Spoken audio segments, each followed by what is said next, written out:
आज का नेक्स्ट सवाल है 93% H2SO4 भार बट्टे आयतन के 1 लीटर बिलियन की मोलरता ज्ञात कीजिए। जबकि बिलियन का घनत्व 1.84 ग्राम पर मिलीलीटर है। बच्चों यहाँ ध्यान रखना है, जिन सवालों में मोलरता या मोलरता पूछ रहा हो और घनत्व दिया हो, जैसे कि सवाल में दिया है घनत्व दिया है 1.84 ग्राम पर मिलीलीटर, आयतन सवाल में दिया हुआ है 1 लीटर मतलब 1000 मिलीलीटर। तो सबसे पहले बिलियन की मात्रा निकाल लो। बिलियन की जो मात्रा है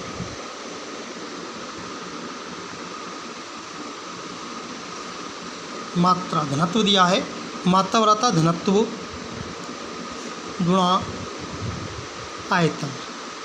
सवाल में दिया घनत्व देखो दे तो ये दिया 1.84 और आयतन दिया है 1 मिलीलीटर, वो 1 लीटर मतलब 1000 मिलीलीटर, ये होता है 1840 ग्राम। इसमें हमें देख रहे हैं सवाल में दे रहा 93% H2SO4 है, 93% H2SO4 लिखा भार बट्टे आयतन। इसका मतलब है हमें जो परसेंटेज निकालनी है वो आयतन निकालनी है। मतलब H2SO4 की मात्रा,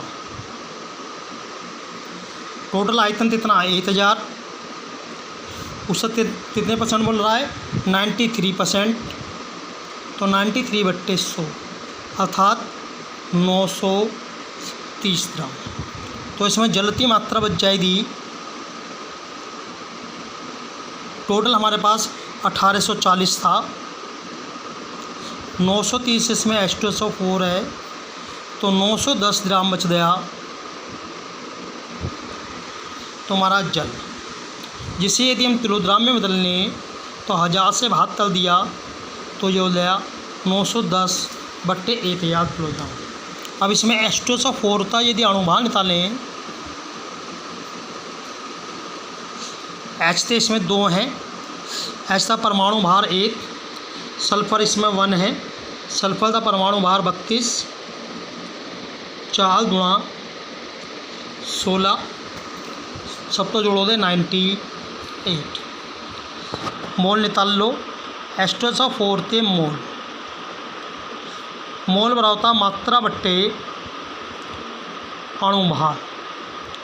सवाल में मात्रा दिए हुए है हमें 930, अणुभार 98।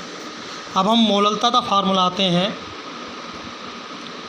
मोलरता बराबर थी विलय के मोल अर्थात H2SO4 के मोल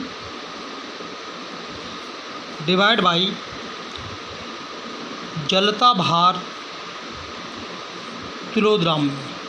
H2SO4 के मोल आए 930/98, जल की मात्रा आई 910/1000। इसे ऊपर ले जाओ 930 × 1000 बट में 98 × 910।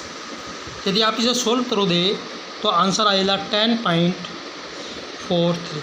तो ध्यान रखना बच्चों, जिन सवालों में आपको घनत्व दिया हुआ है तो वहाँ मोलता निकालने के लिए आपको घनत्व का फार्मूला आना होगा। जैसे कि नेक्स्ट सवाल हम देख रहे हैं, कह रहा है शुद्ध जल की 25 डिग्री ताप पर मोलर सांद्रता मतलब मोलरता ज्ञात कीजिए।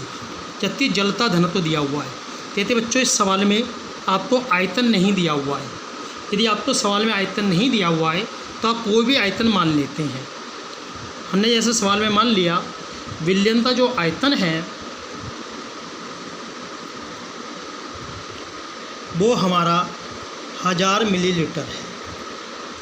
तो इसमें बिलियन का जो घनत्व होगा, घनत्व बड़ा होता है द्रव्यमान बट्टे आयतन। तो इससे द्रव्यमान बराबर हो जाएगा घनत्व गुणा आयतन। सवाल में जल का घनत्व बोल रहा 1, आयतन होगा 1000, तो ये हो गया 1000 ग्राम। अब इसमें हम जलते मोल निकाल लेते हैं। जलते मोल, जैसे ध्यान जानते हो मोल का फार्मूला होता है मात्रा बट्टे अणुभार। जलती मात्रा में सवाल में 1000 निकाली है, जलता अणुभार 18 अर्थात 55.55। आयतन जो हमें दिया हुआ है वो हमने माना था 1000 मिलीलीटर या 1 लीटर। मोलर तथा फार्मूला जलते मोल बट्टे आयतन लीटर में। जलते मोल है सवाल में 55.55, आयतन दिया 1, तो आंसर हो जाए 55.55।